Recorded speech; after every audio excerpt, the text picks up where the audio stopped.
ఊహించనివి జరిగిన అవమానం మిగిలిన, ఊహించనివి జరిగిన అవమానం మిగిలిన, నిన్ను ఓదార్చేవారొకరున్నారని వాస్తవం తెలియునా, నీ స్థితి మార్చువాడు యేసయ్యేనని సత్యం తెలియు. నీవే ఏదైనా చేయాలంటూ నీ కార్యాలకై ఎదురు చూస్తున్నాను.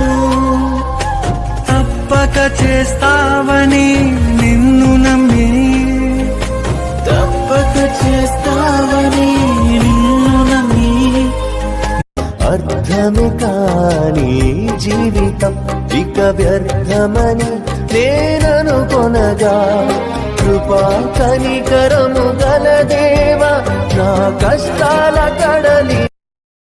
Download ShareChat.